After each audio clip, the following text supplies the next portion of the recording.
छोटी सी समुंदरी बस्ती में एक गरीब लड़का रहता था जिसका नाम लकी था। वो मछुआरों का बेटा था, पुरानी केपरॉन में लिप्त लेकिन सपनों से भरपूर। हर रोज वो अपनी छोटी सी नाव लेकर समुंदर में जाता, मैकलियन पकड़ता और उन्हें बाजार में बेचता।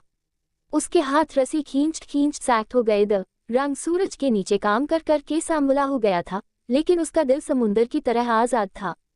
शहर के दूसरे हिस्से में एक ऊंचा महल था जहां नौमटर रहती थी, जो एक अमीर ताजिर की बेटी थी। खूबसूरत, अदब में रची बूसी, लेकिन उसकी जिंदगी में कुछ कमी थी। नौमटर का जीवन हर तरह के ऐशो आराम से भरपूर था, मगर फिर भी दिल में एक खालीपन महसूस होता था। हर रोज वो अपने महल की खिड़की से समुंदर को देखती, दिल में अपने गोल्डन पिंजरे से बाहर निकलने की तमन्ना लिए। एक दिन किस्मत ने उन्हें एक दूसरे के सामने ला खड़ा किया। नौमटर अपनी छुपी हुई ख्वाहिशात को पूरा करते हुए बस्ती के बीच बाजार में आ गई। उसकी नजर अचानक लकी पर पड़ी, जो समुंदर से भरी हुई जाल उठाए हुए था। उसकी मेहनत और जोश ने नौमटर को अपनी तरफ खींच लिया। अचानक हवा का एक झोंका आया और नौमटर का रेशम का दुपट्टा उसके कंधों से उड़कर नीचे जाल के पास गिर गया। लकी ने उस दुपट्टे को उठाया, बहुत एहतियात से, और जब उनकी नजर मिली तो हवा में एक अजीब सी खामोशी थी, एक जिस्म से पैर बिजली की शायरी जैसी। आपका दुपट्टा, लकी ने कहा अपनी गहरी आवाज में। शुक्रिया, नौमटर ने हल्की मुस्कुराहट के साथ कहा, और उसके दिल की धड़कन तेज हो गई। दिन गुजर गए और नौमटर का बार बार वापस जाने का दिल करता। उसका मन लकी की जानिब कुछ अनकहे जज्बात के साथ खींचता रहा। हर रोज वो दूर से उससे देखती, उसके हौसलों और मेहनत को सराहते हुए। फिर एक दिन उसने हिम्मत करके उससे बात की, क्या तुम कभी इस जिंदगी से ज़्यादा की तमन्ना करते हो? नौमटर ने समुंदर की गहराई को देखते हुए पूछा। लकी ने हैरानी से उसकी तरफ देखा और कहा, समुंदर मेरा घर है, लेकिन हाँ, कभी कभी मैं कुछ और भी चाहने लगता हूँ। दोनों के दरमियान दोस्ती हुई, जो धीरे धीरे एक छुपी हुई मोहब्बत में बदलने लगी। वो दोनों दो अलग अलग दुनियाओं से ताल्लुक रखते थे और ये जानते कि इनका रिश्ता खतरनाक हो सकता है।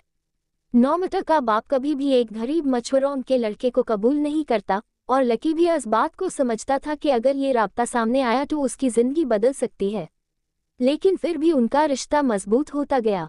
रात के अंधेरे में छुपी जगह पर वो लाइट हाउस के पास मिलते, अपने सपने और उम्मीदें शेयर करते, जो उन्हें मालूम था कि मुश्किल थी। फिर एक रात तूफान आया। लकी समुंदर में था जब एक बहुत बड़ा तूफान आया। लहरें उसकी छोटी सी नाव को इधर उधर देखते हुए खेल रही थीं। महल की खिड़की से नौमटर घबराहट से तूफान को देखती रही। उसे डर था कि लकी जिंदा वापस नहीं आएगा। हवा और बारिश के बीच वो दौड़ती हुई घाट पर पहुंची, दिल में डर और उम्मीद के जज्बात लेकर। बारिश की धुंध में उसने एक साया देखा। वो लकी था, पूरी तरह से गीला लेकिन जिंदा। जैसे हाय दोनों ने एक दूसरे को गले लगाया, पीछे से कदम की आवाज सुनाई दी। नौमटर के बाप ने उन्हें देख लिया था, उसका चेहरा गस से लाल था। तुम्हारी हिम्मत कैसे हुई? उसने गस से लकी की तरफ देखा। मेरी बेटी से दूर रहो। लेकिन पहली दफा नौमटर ने अपनी जगह मजबूती से संभली। मैं उससे मोहब्बत करती हूँ, उसने कहा। उसकी आवाज तूफान के बावजूद मजबूत थी। और तुम कुछ भी कर लो, ये बदलने वाला नहीं।